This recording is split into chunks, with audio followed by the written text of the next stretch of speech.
time for a quick workshop update. No progress has been made to Bantam since you last saw it because I've had an influx of tools arrive, shall we say.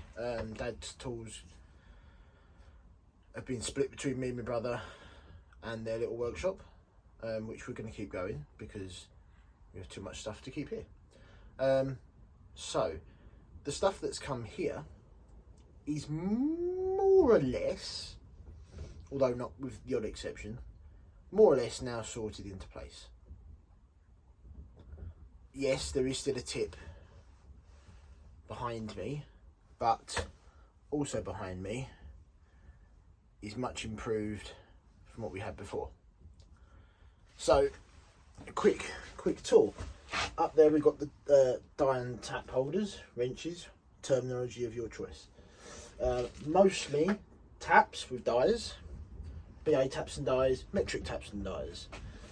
In here we have assorted drills that don't necessarily belong to a set or are randomly two big sizes that I'm ever likely to use. Dad's, as I've now found out, screw removers when they get stuck and cut off. Some more tap wrenches, oversized taps that I can't fit in the drawers. Over here we then got the rulers, metric drill set from 6 in 0.1 increments down to 2.5, where they're going 0.05 increments down to 1. Some missing, but mostly there. We've got reamers as well, saw and hacksaws. Theory being, drills, taps and dies are around the drills and hole making. There is some logic there in my brain. I like to keep where I'm likely to use it in reach of the tools. So let's spin round and we'll have a look at the other side. Here we go. Let's find somewhere to clip you up. How about there? So, over this side then, the mill is here. So up there on the shelves is the milling cutters, as well as in the drawers underneath that you can't see. So Dad's toolbox then has, the top will be pens, pencil, stationery, the odds and sods, but enough that you can then take some paper out, do some sketches, whatever, notebooks, marking pens, pencils, you name it, will end up in there. We have some more spare bins, always good to have spare ones.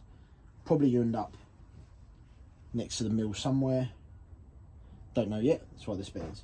Top drawer, hand tools, pliers, cutters, nibblers, a mirror on a stick, came from Dad, and a bearing puller, quite handily. Next drawer down is all the measuring gear, feeder gauges, clock gauges, calipers, verniers, inside bore, measuring stuff in that drawer. Bottom drawer then is sockets, Allen keys, and of that ilk. Eventually small spanners. Large spanners are living over there. You can't quite see them. Hang on. There we go. Large spanners up there. And there's the milling stuff. And then I finally got my 30th birthday present from my mates up on the wall as well. So we're starting to get somewhere. Which all of this means, we swivel this way. Look at that. We have a usable bench space with what's at the back now been uncovered. Bantam cock. Yeah, there's still a few odds and sods to put somewhere. But usable bench. And we know what a usable bench means, don't we? Yes, we can crack on with projects. So, regulator we're stuck on for a moment because I'm waiting for pipe to turn up to make the new steam pipe to go in the boiler. I'm waiting for some more flux and pickling powder to turn up to carry on with Northumbrium.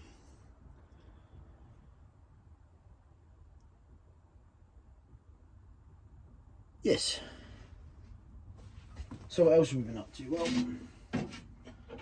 this is something me and Dad started. And this is one of the axles on its back-to-back gauge. I don't need equaling up yet. But we're working on a little we were working, and I'm still going to carry it on with my brother. A little 3.5, mostly 3D printed, foam remote controlled Ruston shunter. To go with that, you might have heard me mention it before, to go with those 3D printed wagons that are down there, and the big tank wagon Warwell that's in the cellar. So this is the axle for that will live in. I've made the bearings, I haven't pushed them in yet. This like little frame thing that will go up underneath the chassis and be radio controlled. The Loco remote controller has turned up. It's a Mega, and so is the 6-to-1 gearbox motor, which runs quite nicely. So that wasn't anything exciting. Back to the exciting stuff next time, as you can see, with the bench space that's now existing. So that's where we've got to. I know it's taken me a while. It took me a while to get my head around some stuff, and it took me a while to work out what I'm doing with everything. Yes, there is still more stuff to sort, although none of it from Dad. Dad's stuff, I will gladly say, other than a pile of hammers that I seem to have acquired, is now sorted. So, on with the projects then, next time.